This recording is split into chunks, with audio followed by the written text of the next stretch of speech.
Okay, chocolate. I can get excited about chocolate. Can anybody get excited about mung beans? Do you even know what a mung bean is?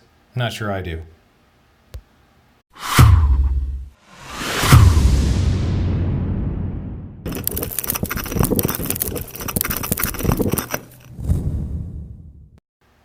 Okay, guys, so in my life, I've probably enjoyed one product from Vega, and that is probably a peanut butter bar that I had, and I could never find it again for some reason. There was a unique peanut butter espresso something Vega bar that I got from one guy who was a sales rep doing the demo one day at a store. And after that, I tried the other ones. I was like, this is not what I had. This is terrible, and never been able to find it again. So I'm reviewing these two bars here, and we'll see which one's better, if I can even taste it, or if I can even stand it. So first of all, just looking at the label, dark chocolate almond versus dark chocolate chip.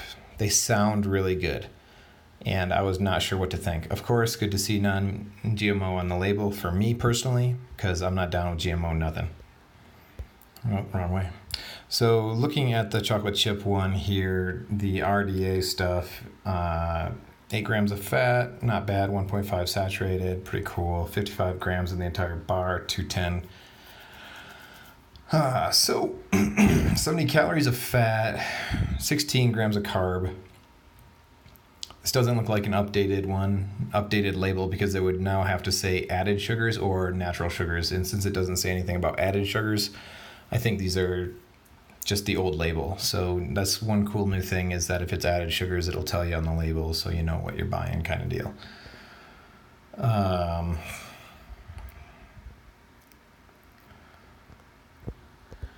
Anyway, so that carb count, that's okay. Let's check out. For me personally, on a keto diet, it's okay. It's not amazing. And then 15 grams of protein. I don't really usually do that in a meal. I try and just limit my protein in general. I pretty much have always done a lazy keto.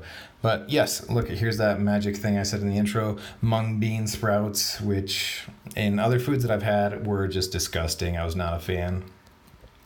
Alfalfa, spirulina, and those are really good detoxers. I like both of those. Spirulina, in my opinion, is like a really good natural whole vitamin, like nature's multivitamin kind of deal. Himalayan salt, always better to see. Natural flavors, not always good to see, because that could mean a lot of crazy things that are not cool at all. Although it says non-GMO verified, so that's a good thing, kind of. But let's see, almond butter. I would say that after I tasted these, yes, I did taste the almond butter in there. Some people want to avoid the evaporated cane juice. Oh, but it's got a regular salt in there too. So since it's got that on there, not excited to see that. And usually anytime I see fermented pea protein in like the first ingredient, that means it's the most ingredients in the entire thing. I'm not a fan, because for me, protein makes me gassy, bloated, and usually has a disgusting texture. And so I don't know if you can tell already that I kind of enjoyed this. But let's go ahead and move on. This is just making sure I had a good photo. And this is the almond one. We switched over here in the back of that label. It says coconut oil, raisin paste. There's so many ingredients here. That's one thing I don't like. And then here's the IMO Vita Fiber, which is their trademarked, it's basically maltitol, I believe, and there's a lot of controversy over it. For me personally, I try and avoid it. So I would not be a regular consumer of these bars. Maybe in a pinch, I'd do it again, but the bottom line is I'm not a huge fan. Sunflower lecithin, better than soy. Mixed tocopherol, sea salt, I like that. Let's see. Not too many other things on here worth mentioning, kind of, in my opinion. Agave syrup, it's still very much similar to sugar, in my opinion, from the glycemic index kind of deal. Really bad photos. And then here's the label for the chocolate almond. They're very similar. They're very close to one another. The other one said 26 total carbohydrates. So you're looking at 16 net carbs versus 15 net carbs. That's usually all I look at when I'm looking at a bar, basically. So, And then here, opening it up, it does look like these are kind of dried, maybe a little bit old, or maybe it's just different colored from temperatures going up and down wherever this thing was stored. Which, if it was stored in Colorado, which is a possibility since I live in Colorado, sunshine on your windows in your car can make the temperature rise dramatically and very quickly. And then the outside temperature can be very cold, so this could have fluctuated quite a bit. Although they don't look like melted, you know what I mean? So biting into this one, I was actually pretty pleased because to some extent, yes, it has the same kind of dry, chalky-ish fiber taste that a lot of bars do that I'm not usually a fan of. And then you can see like the Rice Crisp they got on the side there. That's got that usual crunch, which is in a ton of other bars. It's very nothing special in my opinion. It's very normal in a lot of ways compared to a lot of the other protein bars, vegan bars, whatever you want to compare it to. It really didn't seem very new. I'm surprised they didn't call this one fudge. It seems like every single bar out there is called fudge this, fudge that. And then this is the almond one. So I tried this, and I guess the first thing I noticed was the almonds made this one seem so much more dry. So you should definitely have some water on hand. Whereas the chocolate chips added not as dry factor, because I'm not going to say this was like a moist, delicious brownie by any means or fudge by any means, but it was definitely... You could make a big difference in the whole dryness factor with the chocolate chip compared to the almonds. So in the future, if I had to choose, I would say that's the winner.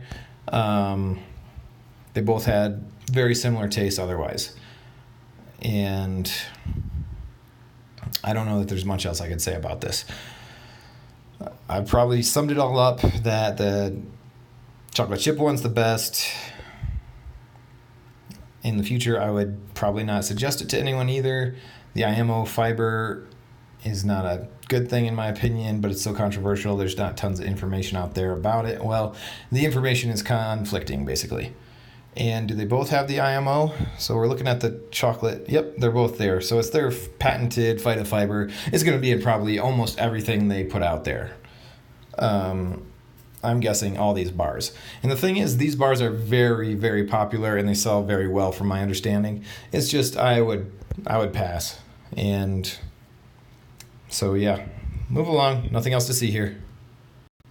Just kidding, guys. Stay healthy. Thank you so much for watching. Like, share, subscribe. I'll probably do a reveal of myself at Garden of the Gods or Pikes Peak or something like that, or Santa's workshop, somewhere in Colorado Springs. Did you know that Santa's workshop is in Colorado Springs? Anyways, help me get to 100,000 subscribers. I appreciate it. I'm going to be working hard on videos in the days to come to bring you only the finest reviews of whatever the heck it is I have on hand. If you wanted to see anything in particular, definitely leave me a message, a comment, email me. Check out my Instagram. You could send me a Gmail if you really wanted to, or whatever. I just try and get back to people ASAP all the time. Again, thanks, guys. Stay healthy.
Huh.